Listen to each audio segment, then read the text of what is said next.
Welcome to the Pretty Powerful Podcast, where powerful women are interviewed every week to share real inspiring stories and incredible insight to help women or anyone break the barriers, be a part of innovation, shatter the glass ceiling, and dominate to the top of their sport, industry, or life's mission.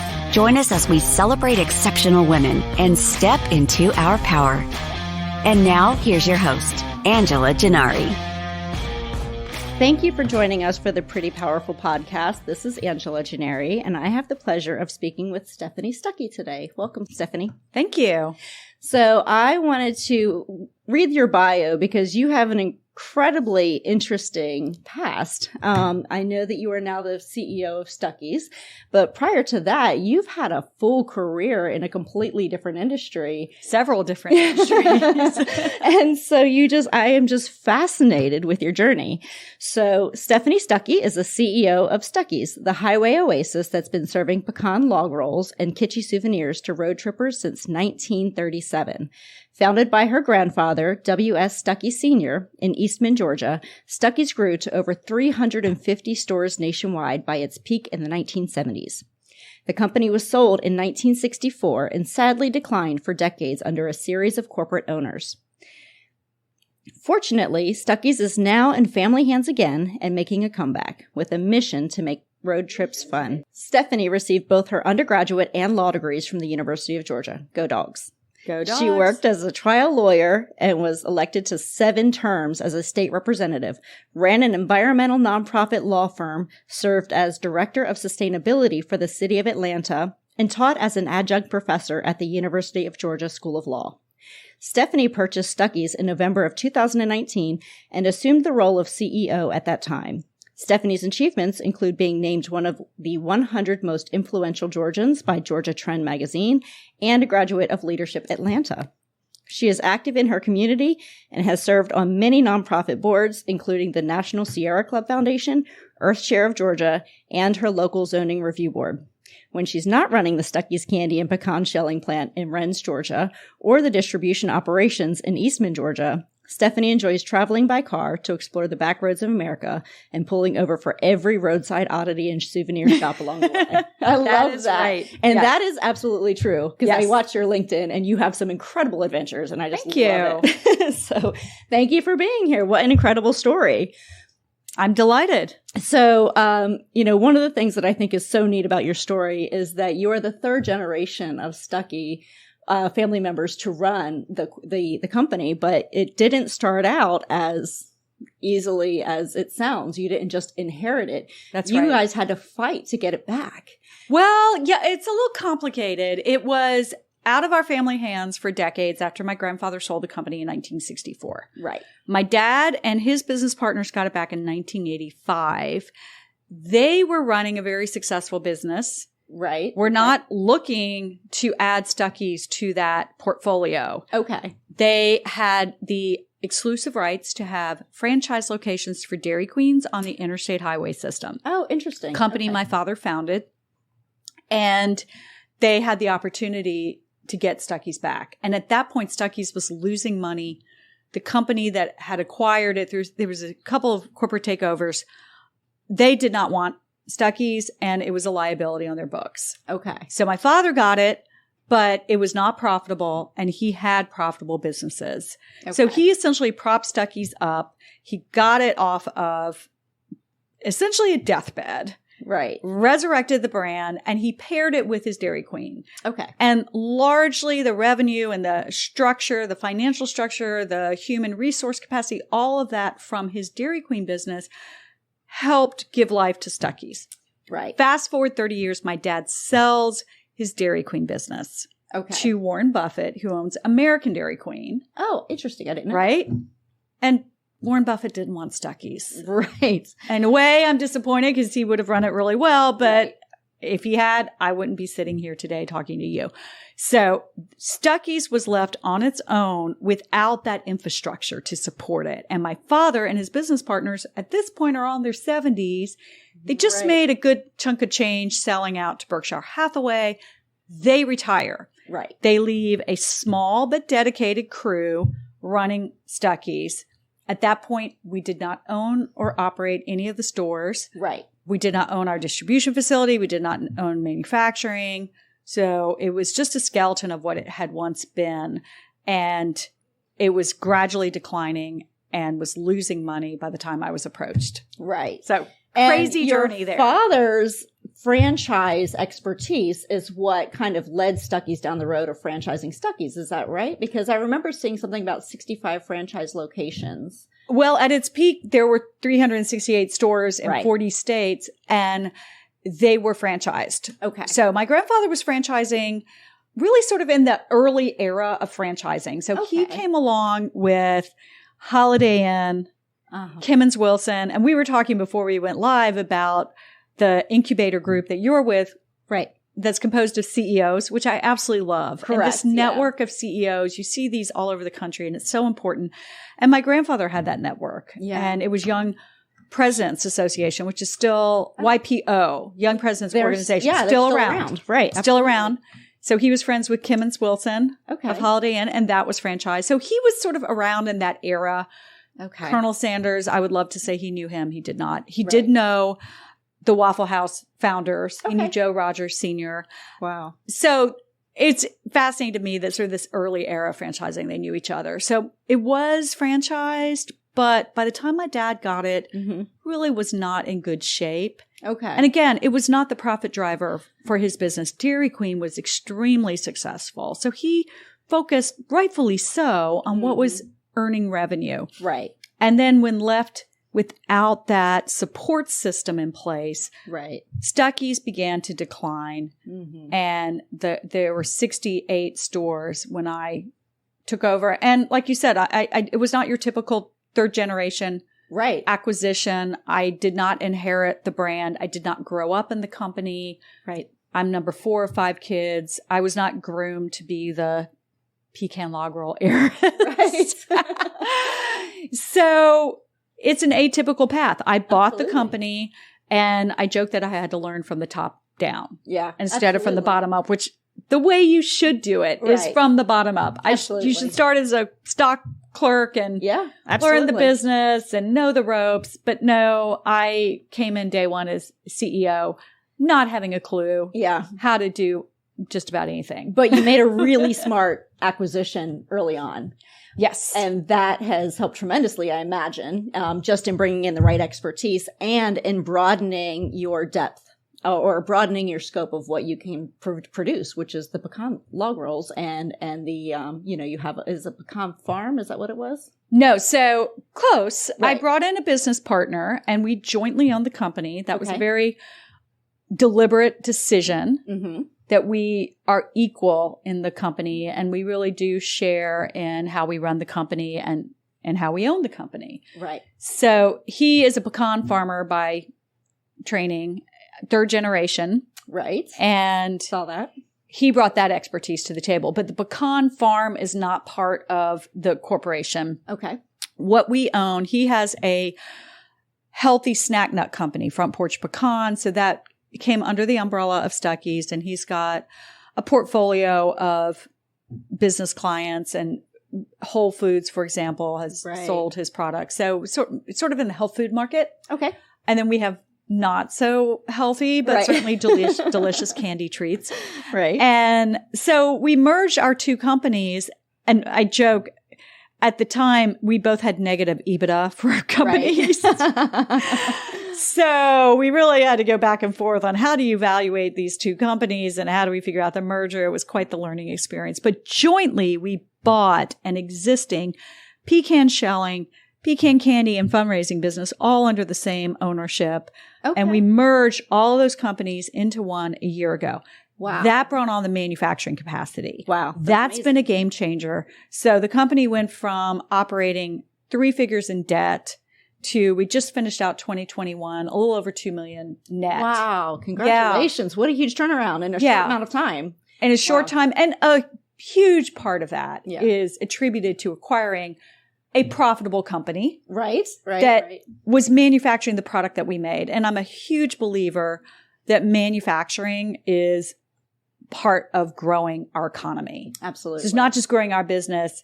I think more and more we need to get back to making things ourselves. And we've learned with COVID, all of the challenges with global imports and trying to get product that we need and the supply chain shortages. And again, I'm not saying, I certainly recognize we live in a global economy. Of course. So I don't think we should isolate ourselves, but we also need to start making things again in this country. I agree. And it gives you more leverage over the quality, right? So 100%. Of what you're putting out there, you know the quality because you've seen from start to finish how it's all made. And you get this, Angela. That. You're a mom. Yes. When it comes to food, you want to know where your food comes from. Absolutely. And you want to know that it's locally grown and not been shipped, from overseas to your table because it does make a quality difference, right? And 100%. You're supporting your local community in that way. So I your local community, your local farmers. We buy direct from the farmers. Wow. We don't buy from a broker. So that helps keep the costs down. Absolutely. And a lot of folks don't know this, but the only snack nut native to this country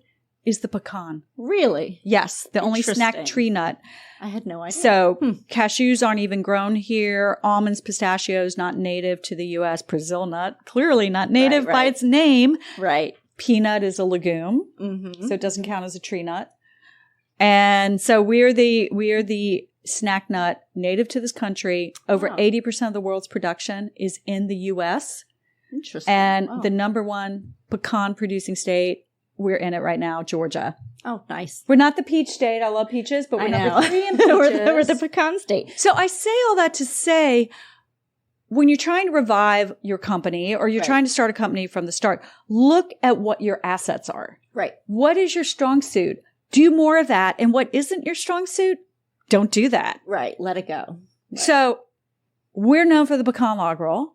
I merged with a business partner who's got a healthy side of the business. So we're covering both sides and we're respecting and recognizing that the food trends are going towards healthier. Absolutely. Yeah. So that has to be part of our trajectory as we move forward. And we happen to live in the heart of pecan country. Right.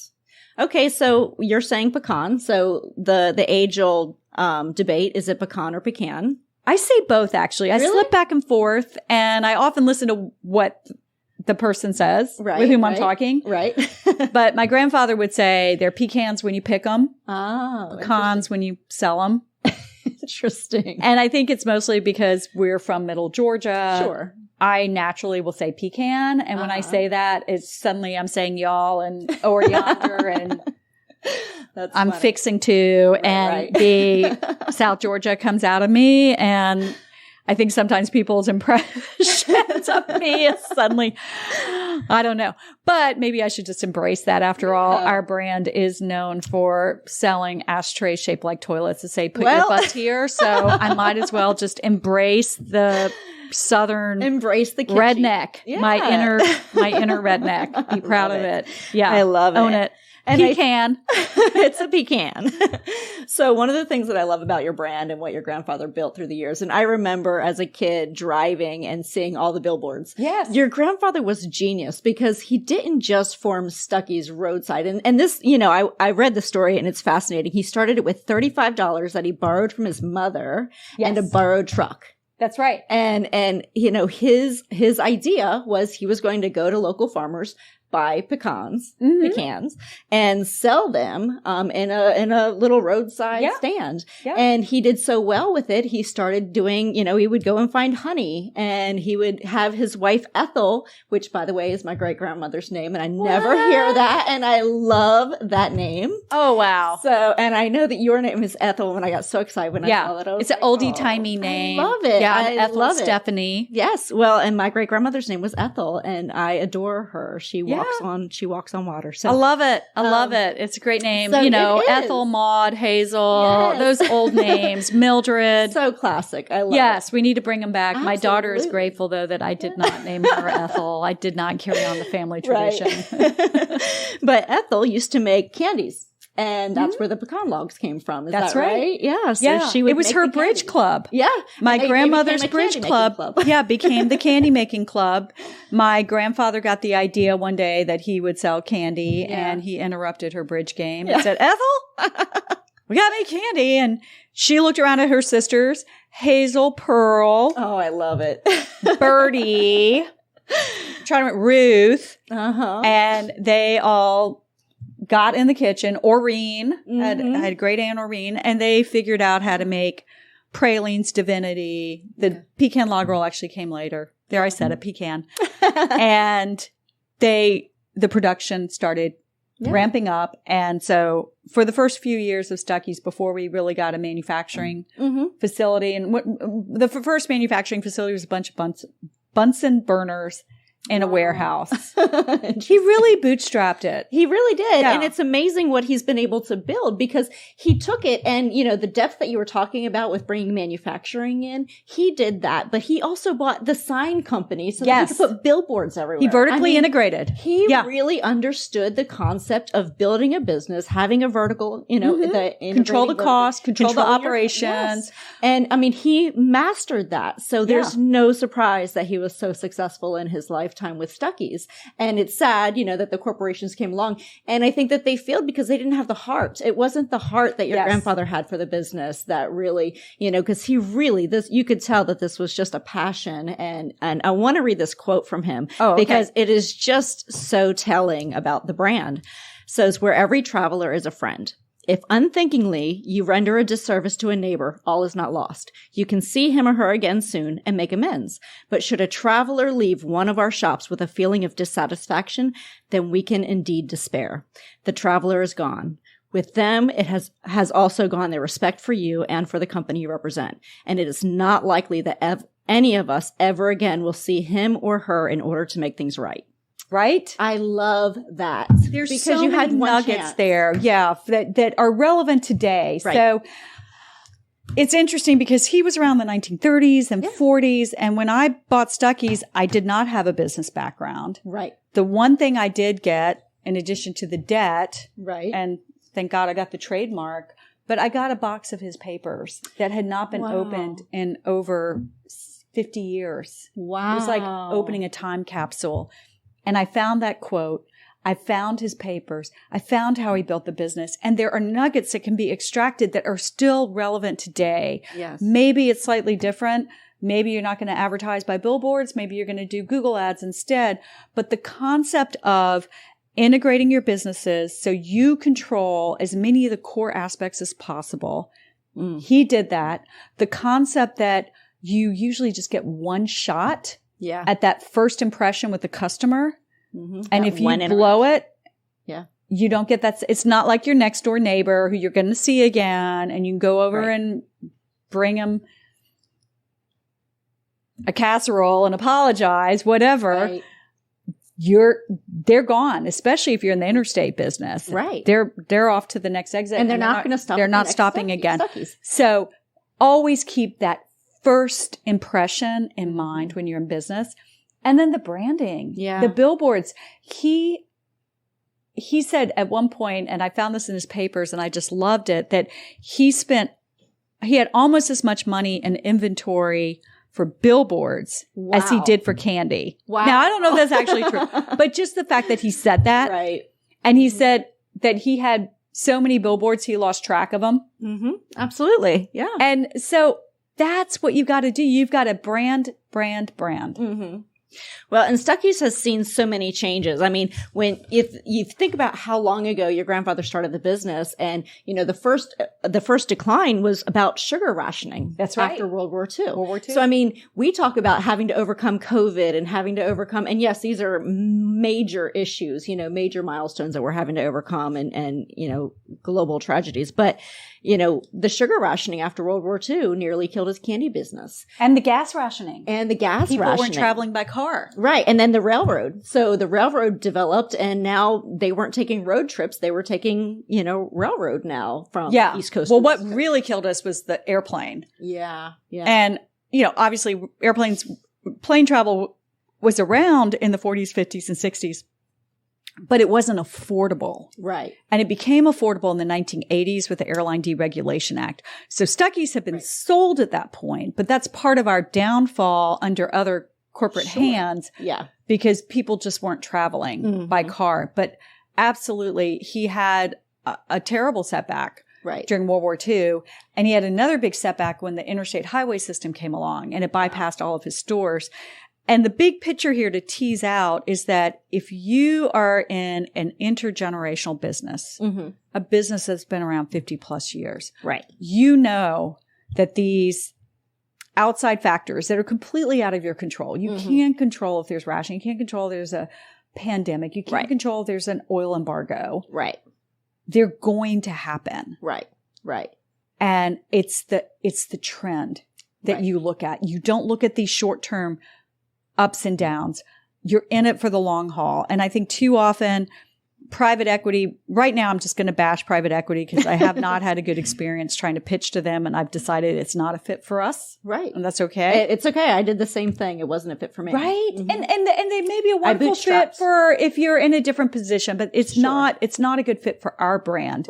It's not a good fit if you're looking at being in a business for a long haul. And I bring up private equity because their model is different. It's 3 to 5 years. We want a solid return on investment. They've got these investors that they've pooled that often have a very specific business in mind. It's a different model. It really is. But the model that I value is the long-term model, is the model of I am not just building a business where I'm going to turn a profit. I am building a community of people. They're not just customers. They're people who share a passion that I share. And my passion, and I think the passion that I hope I'm building with Stuckey's, I'm building a community, people who care about this country, people who care about small town America, who love road trips, who love exploring the back roads. Of seeing small town America, supporting local businesses, supporting family-owned businesses. That's what we stand for. And if you stand for that too, then I invite you to go buy a pecan log roll. Yes, absolutely. Well, and I think it's so important to note because, it was the same thing when I was building my business. I had some standards that I wanted to maintain and those standards were going to cost more and give us a lower profit margin, but it was important that I maintain them and that wasn't going to work for equity. For me, it was, well, then I'll just not take a salary and I'll just bootstrap it and figure out how to get by so that I can continue, doing what I want to do because I know it's the best thing for the business. And sometimes, you have to find that alignment in a different way. And so, I applaud you for sticking with your values because it is difficult. But as you build a brand, you can charge more. Absolutely. There's a premium for that. There's a premium for and then your margins are going to improve. Absolutely. But it just takes time. And, for that time, you're basically buying that time, from yourself, because you're saying, okay, I'm going to keep investing and I'm going to keep putting my time, my effort, my money back into this business because I know it has value. And then that value is there. And then then private equity can't afford you anymore. So there. I know by the time private equity might actually come to Stuckey's with a decent offer, we're not going to meet them anymore. I know. Well, and that's the way it works. It's a catch-22. It is. Investing. It is. So you came from a very different background. Obviously law and, public service. Public service. So, and now you're in the business world. I mean, completely opposite, right? So public service is a totally different mindset, obviously. So the transition, how has that been? Actually has not been hard at all. And I think a large part of what I've done is integrate what I've done in the past with what I do today. Yeah, absolutely. And I see part of what I do is public service. Right. I like to visit these small towns that other people just drive by and they pass by the exit and they don't pull over. Yeah. And I like to applaud them and herald them and talk about the amazing things. It's so funny. I was in a coffee shop today. Yeah. I started talking to the guy in line with me. Okay. And he's like, I know you. You're that lady on LinkedIn. He's always stopping at places. I swear it was validating. It wasn't like puffing me up. It was just validating that the message is resonating. Absolutely. It's not about me. It's about the message and the community that I'm trying to put out there. Right. And we started talking about small town America. And he's like, yeah, I'm going on this trip and I'm going to pull over. I'm going to see Shreveport. And he's like, I think Shreveport's kind of boring. I'm like, are you kidding? Do you know Elvis gave his first concert in Shreveport? Wow. You can go see the statue. And by the way, the only jingle he ever made, the only commercial Elvis ever made was for the donut shop there and Southern Made Donuts. And it's still operating. And they don't open till 4:30 p.m. How weird is that? But Interesting. and it's a famous donut shop, like Johnny Cash used to go there. So anyway, I love that. I love saying, well, wait a minute. This place is really interesting. Right. And then I like meeting people who are like, hey, I loved your post on Tucumcari, New Mexico. I'm from there. And, and it's just, that's how you connect with people. Yeah. You're engaging. It's a public service. The other thing that I've done throughout my career, I started as a public defender. So I was a litigator, but I was a public defender. Interesting. Yeah. And then in the legislature, I often represented the minority interest. I was in the minority party in Georgia. And then in representing the environment, I represented Sierra Club, River Keepers. So quite often we would be coming up against large corporate interests. So the connective tissue and all of that is that I was advocating for the underdog. Wow. I love it. And that's what I'm doing right now. Stuckey's is the underdog. Yeah. We're the bad news bears of the candy industry right now. I go to these candy conferences and I get in the CEO events. Right. But I'm in there with See's Candy, Hershey's, Mars Wrigley, the big players. Right. I'm the scrappy underdog, and you got to be able to advocate in a way that's going to get you legitimately at the table, which is where we belong. That's where we belong. We need a seat at the table too. And I think America wants that. I do too. And I frankly, it's been really, really refreshing how welcoming the CEO community is. Isn't it? Yeah. Even the big like people. I mean, I was at this conference and I pulled aside the CEO of Mars Wrigley, and he's from Jackson, Mississippi, of all things. Wow. Interesting. Yeah. Okay. Yeah. So I told him a few tidbits about why I love Jackson. So anyway, he was very approachable. Right. Well, very and I find that approachable. most of them are. Like Yes. the CEO think tank I belong to, very approachable. Yeah. I have the best, most transparent conversations because they're not threatened by me. Right. I am not a threat to Hershey's. And it's actually refreshing. And, it's so funny because I was saying this to a friend earlier that with this podcast, one of the most surprising parts of this podcast is how we've been embraced by high level executive men who say, yeah, it's about time we start hearing this. And I'm really grateful that this is getting out there because I agree, women deserve a seat at the table and, we should be able to have the same conversations. And it's been refreshing. And for you to be CEO of Stuckey's now is just amazing. And when we hit it big, when I hit that, my goal is to be at 100 million. Gross sales, and then I can retire. Okay. And I've got my business partner 17 years younger than me. So that's my succession plan. When I hit that mark, and I go on that great road trip across America in my retirement, I really want to make time for upcoming, entrepreneurs. Because that's what's been done for me. More. Absolutely. That's what's been done for me. Yeah. We need to got to pay it forward. So I'm holding myself accountable now. All right. You said on the record. Me in 15 years can look at this and say, all right, I promised I was going to do this. That's awesome. You got to get back. Absolutely.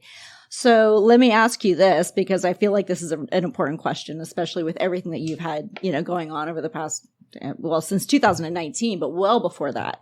So as women, we often give away our power. We often give away our power. We give it to our spouse, our kids, our coworkers, our boss, and we give them credit when we should have stepped into our own power. Tell me about a time that you gave away your power, and then tell me about a time that you stepped into your power, and what was the difference for you?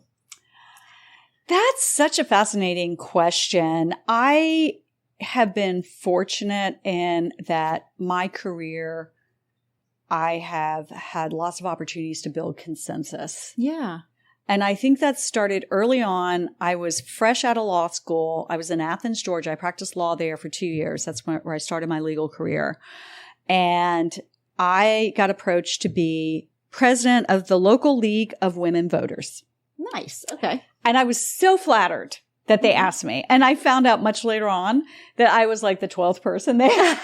I was so young and inexperienced. Right. But what a wonderful experience to be sort of thrust in that leadership role.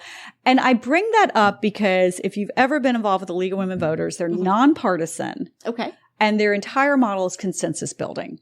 So any decision that they make is built on this collaborative approach. Interesting. And that has served me so well. That was my first leadership role. Yeah. At age, I would have been 25. Yeah. And it's carried with me throughout my career. So I don't think I've had a situation. I mean, sure, there's been maybe some isolated incidents where I thought, oh, somebody took credit for something I did, but nothing that really strikes out at me that, or, today I'm just kind of bitter about it, or not necessarily that people would be bitter, but I don't harbor anything like that. Okay, great. And I think it's because I've been fortunate to have had that early training, and I've just made it part of how I get things done. Yeah. So in the legislature, right, I would get any issue. I would be bipartisan. You cannot pass anything. I agree. Really and truly, that's going to have sticking power. Yes, maybe you can ram a piece of legislation through and you can, by God, I'm going to get my way. But in the long run, it's really not going to be embraced. And I learned pretty quickly in the legislature, you might be able to get a bill passed. You might be able to bully your way through, or you're chair of the committee, or you're the speaker or whatnot, and you get that thing through. Right. But the secret is in the enactment. Right. Right. This is true. There were some terrible bills that people rammed through. They didn't take the time to build consensus, to work out the issues. Mm-hmm. And I can't tell you how many of those, and as a lawyer, I would see that. I would flag, like, there's all these problems. But since they weren't working with everyone, I was like, fine. Okay. Find out for yourself. 2 years later, that issue would be back because it had been declared unconstitutional. Right, right. Because there was not consensus from the beginning, and then there's no buy-in. Yes. So when you don't do it the right way, right, you may be a short-term winner. Right. But in the long run, you will not be. And history will often show. Absolutely. I mean, I think of the gay marriage stuff that was rammed through. We passed this constitutional amendment that said, we really, really, really mean it in Georgia that we don't want gay people to marry, although it was already in the law. Right, right, right. And then that was struck down as unconstitutional. Right, right. So in the long run, I think when you don't feel consensus in any part of life, whether it's a marriage, whether it's business, whether it's law, you're going to have backlash. And you gotta, one of my things that I say all the time is this is not the hill I want to die on. So choose your battle, right? Like you don't have to, you have to concede sometimes, right? And sometimes reaching consensus means that you're going to concede on this, but then you're going to get your way on something else. But then you're buying in because everybody feels like they're winning in the end, right? Because if at the end of the negotiation, at the end of, structuring a bill, you're going to feel like, okay, I'm getting what I want out of this. And I might concede on something that doesn't mean as much to me, right? But that building consensus, I think, is how you negotiate everything in life. And I think that leads to happier relationships across the board. And the key is how you structure from the beginning. Right. So that's what I learned from the League of Women Voters. It's carried me throughout my career and throughout my life. Right. So if I was working on a bill, I'd structure from the beginning. Who am I going to get at the table on this? Who do I need to reach out to? And same with business.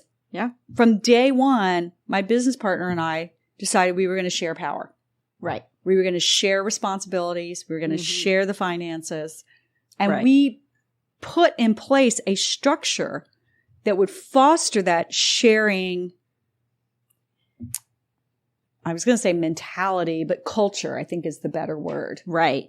Now, do you have something in place where, let's just say you disagree on one thing, right? Budget. If you disagree on a budget, does one of you have higher? Okay. So I think there's certain areas of expertise. Areas, right. Yeah. So if I like the branding, marketing. Right. Yes. And initially I was like, well, I'm sales, but he's really good at sales. Right. Right. Well, and I think it's important because as long as you have an understanding of, look, I may disagree with you on this, but it really is your expertise and you can let go of that, then you can trust that they're going to make the best decision and have your best interest in mind. Yeah. Regardless. I think you both have to be willing at times to defer to the other. And that's where you learn. You don't learn by always getting exactly what you want. No. Sometimes the things that have worked out the best were exactly what I didn't want.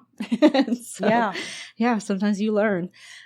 So I would say, when we're young and we're kind of going into our career, we have this idealistic version of what we think our life is going to be like. And, I know at 18, I was determined I was going to be an attorney. I was going Good career choice. I know. I Yes. was going to be a Noble prosecutor. profession. I was, I had this whole thing developed in my mind, and none of my adulthood has turned out the way I thought it was going to.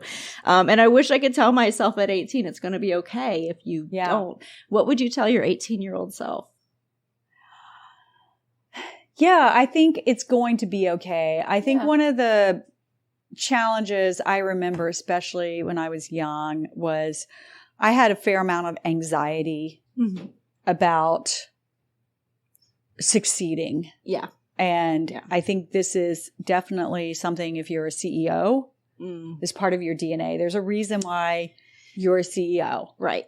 You are probably like me and like most CEOs where you want things to be perfect. You obsess over details. You are overachiever, right? You are the A+ student in school. Yeah. And the thing I loved about law school, it's very humbling. When you get to law school, you realize everyone else in your class, you look around that class on the first day. Yeah. They're all the A students. Right. Suddenly you've gone from exceptional to average. Yeah, being the top student at the small high school, the top player in the little league to you're in the majors. Right. And it's a whole different ball game. Absolutely. And that was so intimidating for me. And I wasn't top of my class. Yeah.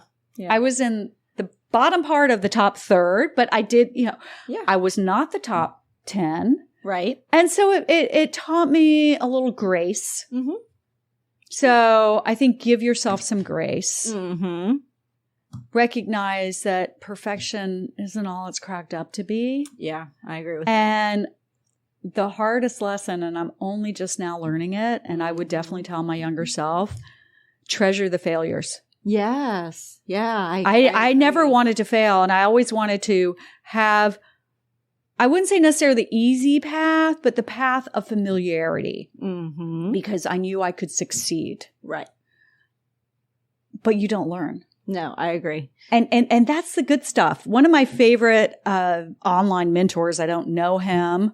If I ever met him, I'd probably pass out. I'm such a fangirl, but Garyvee. Oh, yeah, absolutely. And he gets so riled up when he talks about how much he loves failure. Yeah, it is true. It's like, I welcome failure. I invite failure. Yeah. And I thought, that guy's crazy. And then I realized that it's those tough experiences that make us human, that make us interesting. And I think that's why I've got a decent LinkedIn following. Yeah. It wasn't until I started talking about the failures. Right. Because everybody can relate to failures. Yes. We've all failed. We haven't all met tremendous success, but we've all failed. Yeah. So there's a commonality, and there's a sisterhood and a brotherhood of like, hey, I get it. I've been there, and I read something today and it was absolutely so truthful. It says, we don't grow from the things we knew we could do. We grew from the things we thought we couldn't do. Oh, that's a great quote. And so I think that that's something we really need to keep in mind, is that you're never going to grow if you just keep doing things that you know you can do. You're only going to grow when you do those things that you think you can't do, and then you do it. And even if you fail, you've learned so much along the way. So it's something that I think we need to implement more in our lives. And embrace. Yeah. You're doing it right now, right? Yeah. I mean, doing a podcast, do you think that comes? This was scary. Yeah. Public speaking, you would think, I've been a trial lawyer, I've been a politician. Right. You would think that the public speaking would come naturally. Maybe there's a unicorn out there, but I don't think anyone just embraces public speaking. This was terrifying to me the first couple times I did. Absolutely. And that's a key part, though. If you are going to be a CEO, you better figure it out. Right. And like being a trial lawyer, it was almost like a script. Right. It's almost like acting in a play.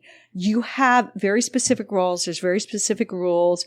There's an order. You know what you're going to say. You prep.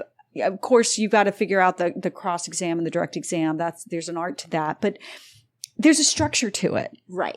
But then the public speak, the podcast, that's hard. That's getting out of that comfort. It really is. It's having to think on your feet when you're not always prepared for that.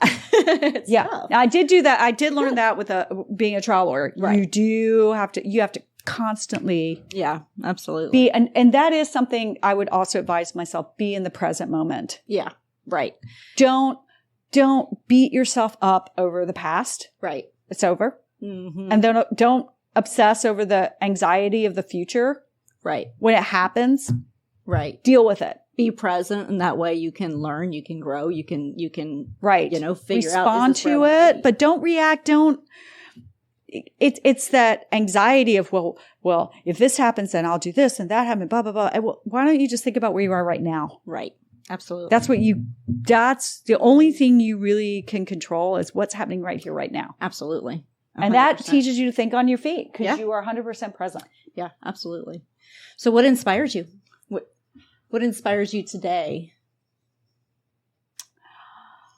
There's so much. I think just all the businesses out there that are making it, all the small businesses. And I heard a statistic from the CEO of Hootsuite, who I had a conversation with recently, and I asked, sort of what are the numbers of your business? And over 90% of their customers are small businesses. And that kind of plays out for what the customer base is in the United States. Small businesses, we're the backbone of this economy. We really are. Absolutely. Yeah. Absolutely. And that's what inspires me. But too often what we hear about are the Elon Musk and the Richard Bransons and the Sarah Blakeleys. And I admire all of them in different ways for different things. But there's a lot of other stories out there. There are. And we're not all going to meet that tremendous amount of success, nor do some of us want to. Well, right? But is that necessarily the success? Right. Right. Right. This is true. We define what the success is. I was talking to a man I met up with for coffee this morning, and he does training for employees. And it was fascinating to me because he said, my sweet spot is training those frontline workers. Oh, great. He said too often the leadership training is spent on the management, the executive team. Right. But you want to inspire all levels. Absolutely. And we got to talking about small business, and he told me about this amazing chocolate company from where he's from, outside of Green Bay, Wisconsin. And it's just like this beloved brand. And I said, well, why don't they go national? He's like, they don't want to. Right. Yep. That's their success is being this wonderful local brand. Right. Well, and sometimes success might look like I get a little extra balance in my life because I don't have a 9-to-5 job and I have a small business that I can do from home. Yeah. Or it's I run a store and I get to see people that are in my community every single day. Right. And, expanding that will take away that close, personal touch. So success is different for everybody, and we shouldn't judge somebody else's success based on what we feel is of value to us. Yeah. And in getting in my role and just seeing all the different businesses out there, I've redefined what I consider success, even though I did say I want to get to 100 million in sales. There's nothing wrong with that. That's not a billion. No. Plus, that's not Jelly Belly or Hershey. Right. I want to, sort of occupy a nice niche for the pecan. And I think that honestly, you've got such a good brand that, it's just such a good down home, like community building brand. People remember it from when they were kids. And to bring that back would be so inspiring. You inspire me. Well, I look at all of your LinkedIn posts and I see you visiting on your road trips, all of these little stores and small businesses and hotels and gas stations that have been around forever and ever and ever and owned by generations. And I just am so inspired by that because they're continuing a legacy. Yeah. And I just love that. That's the good stuff. Yeah, that is the good stuff.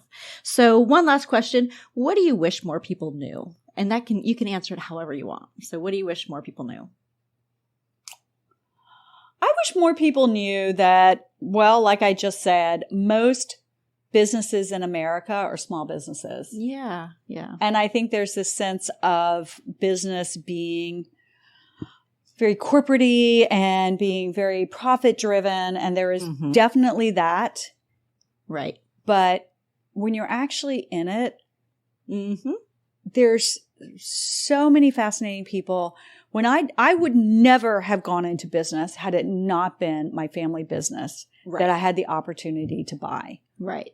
This was not what I would have done because I had this perception that business was very straight-laced and financially driven and uninteresting. Right. Far from it. I now think creativity is the superpower in most successful businesses. Absolutely. There's incredible opportunity for visioning and creativity and being an artist, even if what you're doing may not seem necessarily to some people as creative. And finances are actually pretty creative. And I'm not talking about being creative in a way that you try to hide money, right. but creative in a way, how do you do a capital stack? Right. How do you raise revenue? How do you bootstrap? How do you bootstrap? Right. How do you create a budget? Yeah. How do you, your budget says so much about the morals and the values of your company. Oh yeah. I 100% agree with you on More so than your strategic plan or your marketing plan. Right. I agree. So that's something I had not known before I took on. I wish more people knew that business, finance, there's a ton of room for creativity. And I wish more people who have sort of an artistic bent would consider going into business because we need more people like that in this world. I agree. And there's an amount of tenacity that you don't get in normal day-to-day life that you see in small businesses. Yes. And you see, on an executive level, and I'm not talking about the executive level where, it's just longevity that's gotten you there. I mean, like tenacity and fighting for what you love. And that comes with small businesses and owning a business and, working hard late nights to get to where you want to go. And I mean, there's nothing that can describe it more than tenacity. Yep. 100%. Well, thank you so much for your time. This has been incredibly insightful, you. and I have just really enjoyed meeting you. And I am a total fangirl of yours because you. I've been following you on LinkedIn, and I'm just like, she is so inspiring. And I love that you're bringing back the brand, but in a fresh, new, exciting way. But you're also honoring and maintaining the legacy of your grandfather. So thank you so much. I appreciate it. It's been a delight. Thank you. Thank you for joining our guests on the Pretty Powerful podcast. And we hope you've gained new insight and learned from exceptional women.